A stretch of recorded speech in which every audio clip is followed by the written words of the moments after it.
Embora já tenhamos falado sobre o sentimento de culpa, inclusive numa live gravada algumas semanas atrás, eu gostaria de trazer mais um pequeno acréscimo relativo aos comportamentos de compensação, geralmente produzidos pelo sentimento de culpa não resolvido nas nossas emoções.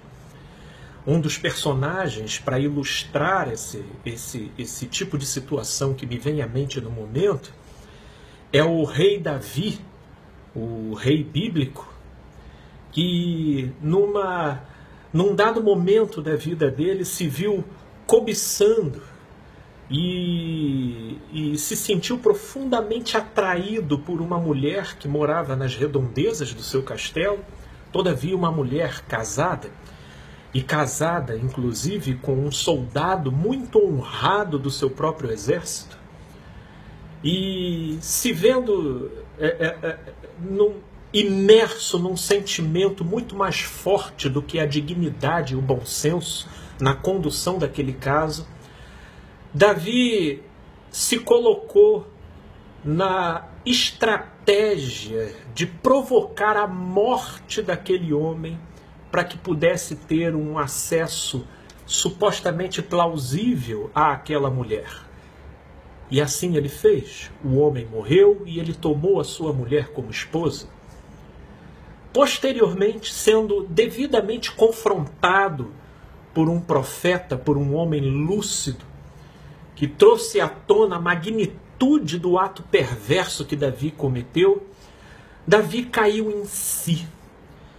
Todavia, essa experiência fora extremamente dolorida. E ainda para adicionar, o primeiro filho que ele teve com essa mulher veio a falecer. Depois desse filho, Davi teve ainda outros filhos com essa mulher. E é aí que começa a produção compensatória do sentimento de culpa não resolvido em Davi. Porque ele perde toda a sua propriedade de pai, enquanto pai, na criação e na devida orientação desses filhos.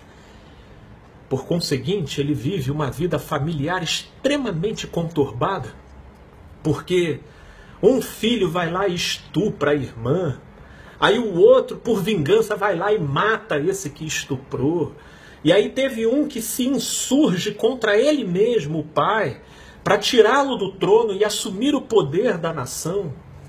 E isso produzindo angústias atrás de angústias sobre Davi. Mas Davi, imobilizado pelo sentimento de culpa, sem a devida propriedade para confrontar os filhos em verdade e amor. E é isso que eu vejo a culpa fazendo em muitas pessoas, tirando a propriedade de ser, às vezes em relacionamentos, e tornando-as extremamente subservientes, em alguns casos, semi-escravas da outra pessoa, subjugadas sobretudo pelo sentimento de culpa e pela ação extremamente exacerbada do seu próprio juízo interno.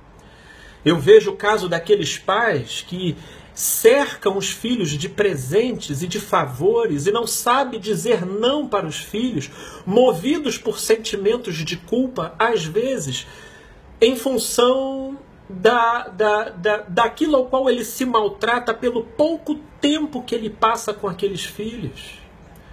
Eu vejo, por exemplo, aqueles casos de pessoas que praticamente se anulam e vão se anulando sistematicamente, seja no trabalho, seja em relacionamentos inclusive em relação a filhos e pais, e nulificados pelo próprio sentimento de culpa e às vezes sequestrados por pessoas manipuladoras que se aproveitam dessa vulnerabilidade. Essas pessoas passam anos da vida reprimindo sentimentos, se retalhando por dentro, porque do lado de fora só se faz produzir comportamentos compensatórios em relação a um sentimento de culpa não resolvido do lado de dentro. O primeiro passo, necessariamente, é se perdoar e viver pela fé esse perdão, refazendo toda a sua maneira de pensar em relação àquilo que foi vivido no passado, ainda que isso te remeta a rever os relacionamentos estabelecidos até então. Mas sem se perdoar, não se tem como sair desse presídio, sobretudo do lado de dentro. Pense nisso, gente boa. Um grande abraço.